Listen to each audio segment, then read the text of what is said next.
Hello friends, welcome back to my channel. This is Steffi Arora. तो इस video में मैं डिस्कस करूंगी the most important topic SEBI के फंक्शंस, जो कि मुझे लगता है कि डेफिनेटली एग्जाम में आते ही आते हैं और बहुत अच्छे से आपको ये प्रिपेयर करना है। इसका एमसीक्यू भी आ जाता है, लॉन्ग क्वेश्चन भी आ जाता है। तो लाइव में दो तीन लोगों की रिक्वेस्ट थी, दो तीन स्टूडेंट्स ने बोला था कि वो नहीं क्लियर हो रहे, कैसे हम करें, याद नहीं हो रहे। तो मैं उसी के लिए ये जो है स्पेशल वीडियो बनाई है।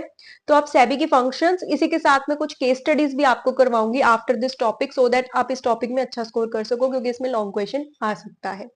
तो जो सेबी के फंक्शंस है, सेबी हमारा तीन फंक्शंस परफॉर्म करता है। That is regulatory, developmental and protective. मतलब या तो वो रेगुलेट करता है, मतलब सबको गाइडेंस या रूल्स रेगुलेशंस बनाता है कि कैसे रजिस्ट्रेशन होगी, कौन से रूल्स हमने मानने हैं, मतलब एक स्ट्रिक्टनेस क्रिएट करने का काम। या तो डेवलपमेंट का काम, मतलब हर चीज को प्रमोट करना, ट्रेनर्स को या इन्वेस्टर्स को सॉरी ट्रेनिंग एंड ऑल देना, ये काम मतलब ग्रोथ का काम इसका है। और प्रोटेक्टिव, किसी के साथ भी कुछ अनफेयर ना हो, ये काम। तो आपको जब भी ये केस स्टडी आए, आपने सबसे पहले तो ये मेजर हेड देखना है कि यहाँ पे कोई रूल्स रेगुलेशंस की बात कर रहा है सेबी, क्या यह सेबी यहाँ पे बात कर रहा है डेवलपमेंट की या प्रोटेक्टिव फंक्शन की। तो हमें ये बात करनी होती है यहाँ पे, ठीक है। तो एक एक करके हम सबके सब हेड्स भी देख लेते हैं कि क्या क्या पॉइंट्स किसमें क्या क्या डिस्कस किया गया है, और उस बेसिस पे आपको वहां पे आंसर कर देना है। कुछ खास नहीं है, सिंपल सा ही टॉपिक है, ठीक है। तो रेगुलेटरी में देखते हैं, पहले रेगुलेट करने में, रूल्स रेगुलेशंस में क्या काम होता है। तो अगर तो मैं बात करूं ना, कहीं पे भी जैसे पेनाल्टी लगाने की बात हो जाएगी, रजिस्ट्रेशन की बात हो जाएगी, कोई नोटिस इशू करना, ये सब बात होगी, तो वो रेगुलेटरी है।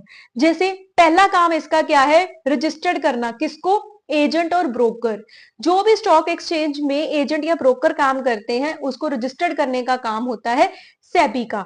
देन नेक्स्ट, स्मूथ फंक्शनिंग हो स्टॉक मार्केट में, सब कुछ स्मूथ चले, हर किसी को रूल्स रेगुलेशंस क्लियर हो, उसके लिए अगर कोई नोटिस डालना है, राइट, या कुछ भी ऐसा नोटिफिकेशन इशू करनी है कि क्या रूल्स रेगुलेशंस चल रहे हैं, वो भी हमारा रेगुलेटरी फंक्शन में ही आता है, और वो सेबी करता है।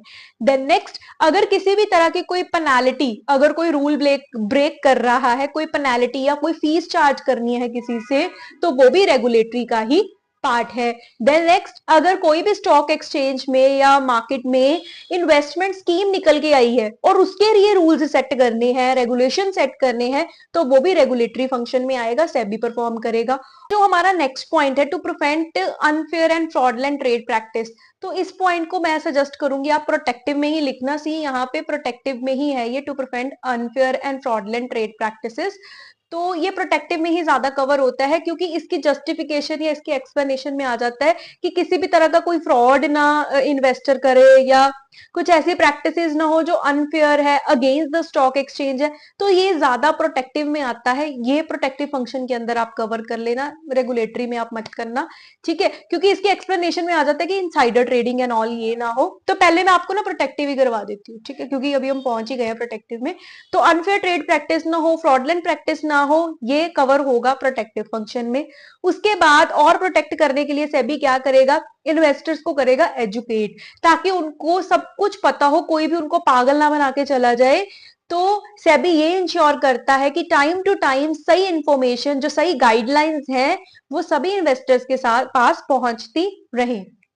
Then next, to promote fair trade practices, सब कुछ फेयर स्मूथ हो, एज पर रूल्स रेगुलेशंस हो, फेयर या ऐसा कुछ लिखा होगा तो वो प्रोटेक्टिव में ही आएगा, ठीक है। तो ये भी प्रोटेक्टिव के अंदर कवर हो रहा है। और लास्ट है, इनसाइडर ट्रेडिंग ना हो। इनसाइडर ट्रेडिंग इज व्हाट, कि इंटेंशनली या अनइंटेंशनली किसी भी तरह की कोई भी कंपनी की इंफॉर्मेशन कंपनी का पर्सन ही लीक ना कर दे बाहर, चाहे वो इंटेंशन से करे या अनइंटेंशनली करे, तो वो इनसाइडर ट्रेडिंग ही मानी जाती है। तो इसके लिए एक्शन भी लिया जाता है सेबी की तरफ से।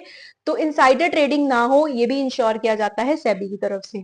नेक्स्ट आ जाएंगे डेवलपमेंट फंक्शंस। तो डेवलपमेंट फंक्शंस में क्या करेगा SEBI, to develop the whole market, right. तो इसके लिए ट्रेन करेगा वो इंटरमीडियरीज को। इंटरमीडियरीज कौन है, दीज ब्रोकर्स एंड ऑल। तो इनकी ट्रेनिंग टाइम टू टाइम की जाती है, ताकि ये भी अपडेट रहे हर एक चीज के लिए, ये अवेयर रहे, कोई इनके साथ भी फ्रॉड वगैरह ऐसा कुछ ना हो जाए। तो टाइम टू टाइम इनकी ट्रेनिंग जो है वो चलती रहती है। Promoting fair trade. तो fair trade in the sense कि जो भी ट्रेड चलेगा स्टॉक एक्सचेंज में, वो फेयरली हो, कुछ भी इलीगल ना हो ये इंश्योर किया जाता है।